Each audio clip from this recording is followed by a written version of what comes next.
tell and Rudy, go tell and Rudy that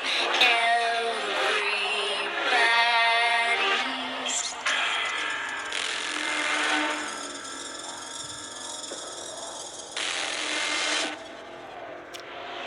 call to him, he will come.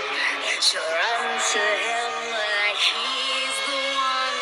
His arms outstretched, but when she's done, he'll be torn apart. Alright, y'all, so today we are going to be breaking down the Resident Evil Requiem showcase from, like, literally a few days ago. I have the full showcase playing in the background. I'm just gonna talk about the key details about the showcase and what I think we can really expect from Resident Evil Requiem as of now. I am not going to be talking about the Porsche collaboration, the watches, or the statues, just the gameplay that they showed and new info from the game. So first, let's talk about Leon, obviously. So, right here they're showing Leon is back, and he did mention right here that he never said that Leon was in game. He just said that this game wasn't a fully focused Leon game. And I like right here that they are showing the early development of the game, of it being a, like, kind of Leon horror game, but of course that wouldn't fully work because Leon is more of an action horror now, and that is his gameplay. Leon's gameplay is an action horror like Resident Evil 4, and Grace's game is going to be... Grace's part of the game is more of Resident Evil 2 and Resident Evil 7, as they said, which is really good because I loved Resident Evil 2 remake, and I am obviously a big fan of Resident Evil 7. So I'm glad she has that going for her. And right here we see Leon kicking some ass as the action style hero he is for Resident Evil. And I do want to talk about the infection he has, because at the end of this showcase they talk about he is very important to Grace's story and Alyssa's death, which is very interesting. We don't get any more on that. We just get info that he is very a key point to that, which is very interesting. Like, did he have a part in killing Alyssa? Was he, related to Alyssa in a way or something like that? Because we know he is a DSO agent. He has been for a while. Even in the CGI films, he's been a DSO agent. So it's just very interesting how he's going to play a big part into this game, because we thought, oh, Leon's just going to come in and, he's investigating all these deaths and maybe he won't have a key point to the game of the story. But even though we are going back to Raccoon City, and it's funny, they don't show anything about Raccoon City in this game. They show that little snippet of the crater and that's it.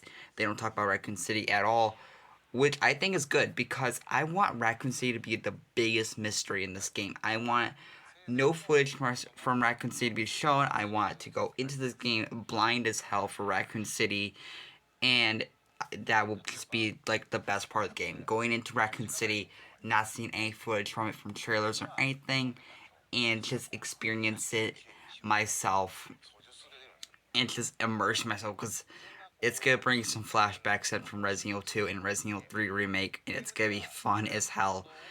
But right here, they're talking about the zombies and how they will be in the game, and I think that's really interesting.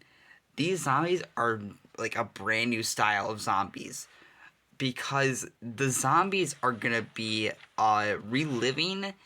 They are gonna be living their past lives, but they are still zombies. They are still going to be attacking you once they notice you or hear you. They will focus on you and attack you. But if you're sneaking around them, you can glance at them and look at them and be like, that guy is a cook and he is basically chopping at meat. Like, we literally saw that not too long ago in this footage.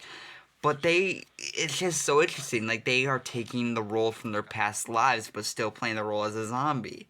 That is going to be so interesting, because we're only seeing footage from the care center.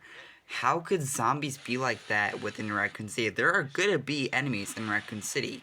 I think Raccoon City will be a big part in the game. Like, I think the first half of the game will be in the hotel and the care center, and then the last half is gonna be fully Raccoon City with fully different enemies and whatever they have there for us. Now, I do want to talk about Victor Gideon. I do not think he is the main villain because with Capcom, they don't advertise the main villain in Resident Evil games. They do not. I searched it up on Google, I looked in past trailers, I looked in past showcases. They do not market the main villain at all. So Victor, unless they are doing something new and they are actually marketing Victor as a main villain and he is the main villain, that is very interesting that they're doing it because I think just having that mystery of who the main villain is and what they will look like or what their role is, I think is better because I'm still leaving to believe that maybe Spencer is our main villain and he is something hidden in Raccoon City under, uh, the police station in the secret lab that they have that we're gonna go into, maybe. And it's just like Victor, he has main villain potential. He does. The way he looks, the way he hides his eyes like it's something that it could be like big to reveal that we're not allowed to see until the game is out. So, well, we don't know what that is. We don't know what the scars are. We don't know how all that happened. We know he's related to Umbrella. We know he purchased the care center after Umbrella went under. We know he was a scientist there, but like why do all this? Like just why do all this? Is it just to make a new world under him? And like, what is Elpis? They talk about like, oh, what is Elpis? We don't know what that is still. We do not know what Elpis is. It is related to Leon. We know that because they say, oh, Leon's gonna be a key point to Elpis and Alyssa and Grace. But how? We don't know. And right here, they are talking about the difficulties. I think this is a good thing because, casual is just gonna be your easy mode. Standard modern is gonna be your just standard difficulty, and then standard classic is your hardcore, in my opinion. Because what they're doing with standard classic is when you play as Grace, you have to use ink ribbons to save, and there are very little autosaves, and that's only for Grace. With Leon, there might be autosaves, and you could just save willingly, probably. We don't know. They didn't go too far into detail on it, so I hope it works good, and I wonder if we'll get a professional mode. I mean, it wouldn't hurt to give us that. It'd be more playstyle, more exploration, I guess, within the game. And okay, I know I said I wasn't going to talk about the Porsche or the watches, but the Porsche is a key part to the game, I would say, and I do have a theory on it. Well, it's not my theory, but it is another YouTuber that I watch. It's their theory, and I think I can agree with this. So we see the car a lot within the footage and stuff. What if we aren't driving it? Actually, we are just seeing it in cutscenes, and we're just using it as transportation. But there are gonna be ways to upgrade weapons and stuff in this game, and there's no merchant, there's no shop, to do that. I think. What if we just have a bunch of stuff in the trunk of the Porsche that Leon drives, and whenever we want to upgrade our weapons or whenever we get the currency, because there is currency in this game, it looks like. Whenever we get enough of that, what if we can just purchase upgrades or purchase weapon attachments? That I think that can work. Leon just has a bunch of that laying in his trunk, and you have to get currency to get what you want. That would be pretty cool. I can see that working. That would be a good way to use the Porsche for the game instead of just cutscenes. And uh, with the uh, with the inventory is Grace is gonna have the RE7, RE2, 3 style of inventory. She's gonna have the like OG kind of inventory system, while Leon does have the attache case from RE4. Which I think that suits him. The attache case is really good.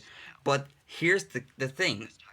There is a certain gun in this game that they will both be using, and it's called the Requiem. It is the Magnum that they have been advertising on key art, on the steelbook, on the cover, on the literal advertisement for this showcase was the Magnum, and it's called the Requiem, which is interesting because this game is called Requiem, which is really cool. But this weapon will have limited ammo, and it seems like for Leon it'll be used for finishers mostly, and Grace it'll be limited ammo.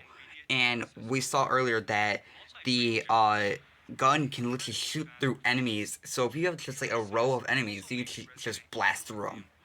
That's gonna be really cool.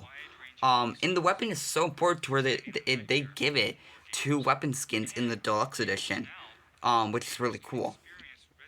And something that that I realized when the showcase came out is literally 2 of the costumes, 2 of the uh, screen designs for the game, and one of the weapon colors for the 2 guns is literally called Apocalypse because the code name for Requiem is Apocalypse because we all thought this game's gonna be called Apocalypse. When RE9 was first being leaked, the game was called Apocalypse. That was the code name for it, and we all thought, oh, so the game's called Apocalypse. That's kind of fitting for the game, but no, it's called Requiem because of, we're going back through past trauma and, experiencing new nightmares and stuff. Within our past trauma, which is Raccoon City and Grace's trauma with her mother in the hotel. Which we don't know how she actually dies. We know she does die in the hotel, but we will see that. We just don't know how. But this game just revealed a lot, and there are still a lot more mysteries. We don't know how the full story is gonna go. We don't know anything about Elpis in particular. We don't know how Leon ties into Alyssa and Grace's story. We don't know what Victor's main role is. We don't even know if he's the main villain. I don't think he is. But this game is literally amazing for what they are showing. The marketing was very slow a couple months ago, but now they're just picking it up. They're just like literally just picking it up and hyping us up even more with the trailer at the Game Awards and this showcase that I'm disappointed that we didn't get a demo. I wanted a demo really badly to play and put on the channel just to get more hype. And even if it was the Grace demo that we got shown like literally at the beginning of the advertisement for this game, if they just gave that to us, that would have been fine. I would have been playing that, posting it here, giving my thoughts on it myself. But they didn't. But hey, we got a lot more than we asked for, really, I would say. But this was just my whole breakdown of the Resident Evil showcase. Right here, so we are ending the showcase right here, actually. You are gonna see a whole new enemy, and it's a big, like, baby monster. Kind of the vibes from Resident Evil Village, but I wonder what that could be, or if it's just something random. I don't know, but literally right here. But this was my entire breakdown of the Resident Evil Requiem showcase. Hope you guys enjoyed this video. I'll see you guys in the next one, and bye.